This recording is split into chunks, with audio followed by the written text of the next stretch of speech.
Alright guys, so as you can see, we are working on the Big Block Lightning again.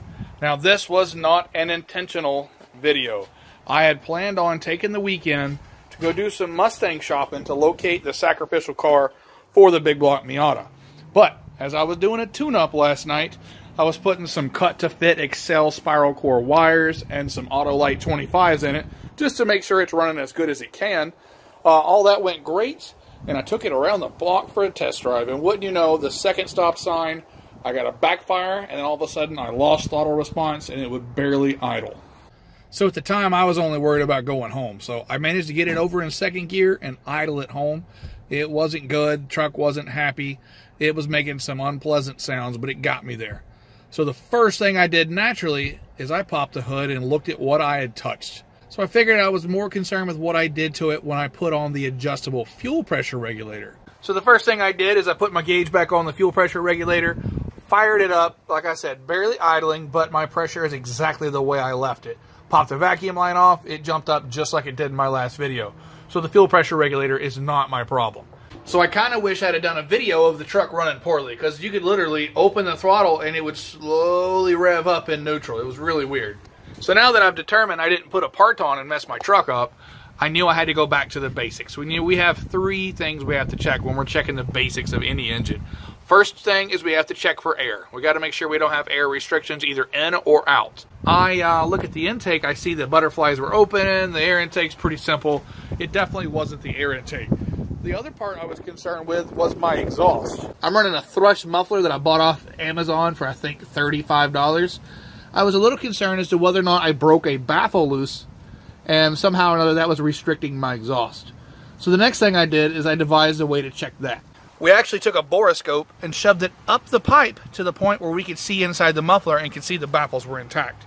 So now that I could physically see the muffler wasn't broken, I didn't hear anything rattling, I went ahead and struck my vacuum gauge here, or what's left of a vacuum gauge, on the intake and fired the truck back up. Now if I don't have any vacuum at idle, that tells me there's a restriction in my exhaust. But when I fired it up, I had plenty of vacuum, so I don't think I have a restriction at this point. So that eliminates the first thing we want to check anytime we have a drivability problem, and that is airflow. Now, the second thing I want to check is fuel. Now, I looked at my fuel pressure already because I knew I had changed the regulator. The fuel pressure was good. I just needed to make sure I didn't have like a bank of injectors down or something squirrely. So I did what they call a cylinder contribution test. Now, I do it the redneck way. I know there's ways to do this with computers, but with it idling like crap, I went through here and unplugged injectors one by one, listening to hear a tone change with the engine. And wouldn't you know it, all 8 injectors made a difference. So all of them are contributing to the way the vehicle was running. So I knew I didn't have a bank of injectors down.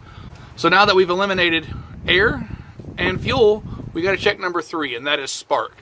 Now I just put plug wires on there, and I'm like, yeah, I guess something could have went wrong, and I incorrectly made 8 plug wires that didn't fail for 5 minutes, but I doubted it.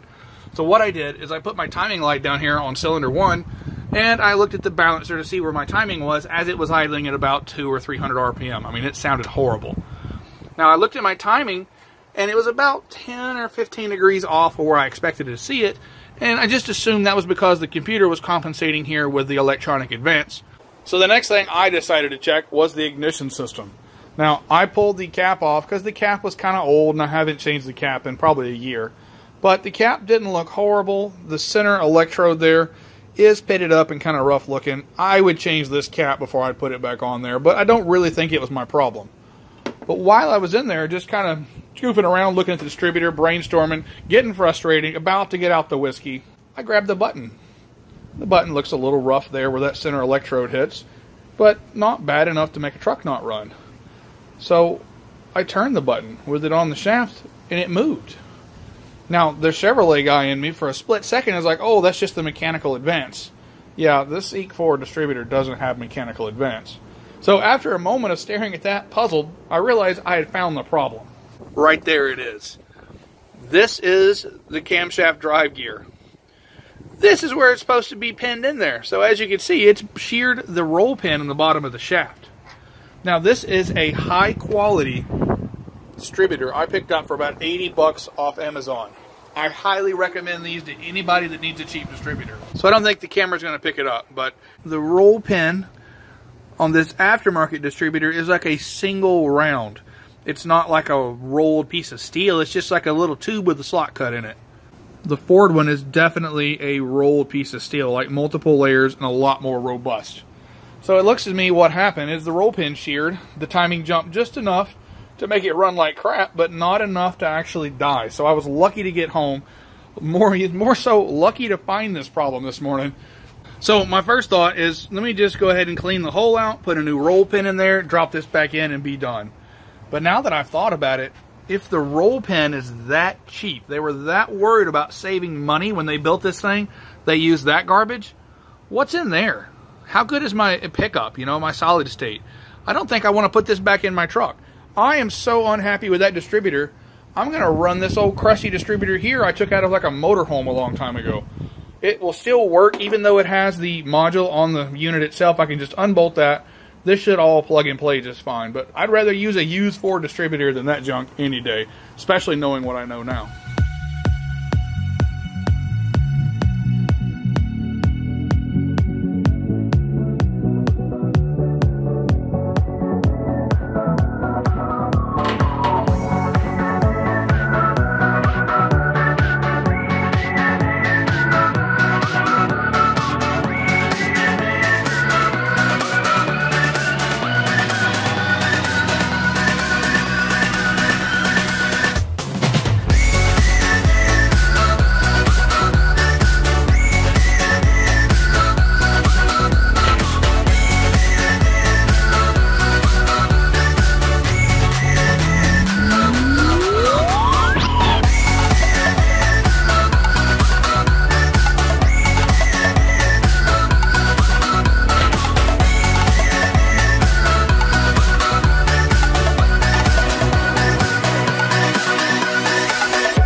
So I just finished setting the timing. We put it back at about 12 degrees base before I put the computer back online. I think it's running a little better. In fact, I think it's running a lot better than it did.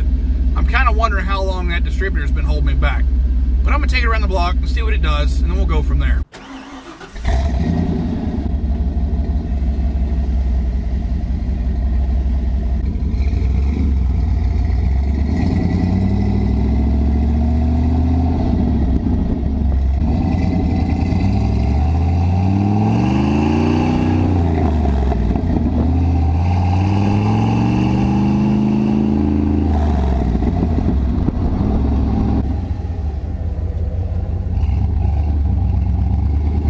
So this time we did make it all the way around the block. The truck feels great. I really want to take it out and beat on it, but this isn't a race truck. This is still just my tow truck. So there's really only one way to properly test this truck to see if it's fixed.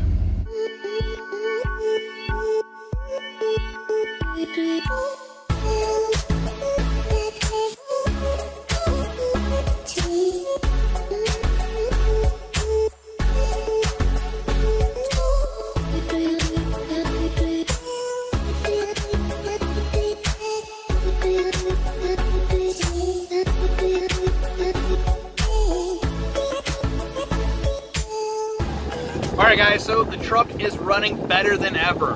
An Aeromotive adjustable fuel pressure regulator, some new plugs, some new wires, and an old crusty Ford distributor did the trick. It towed this thing like it wasn't even there.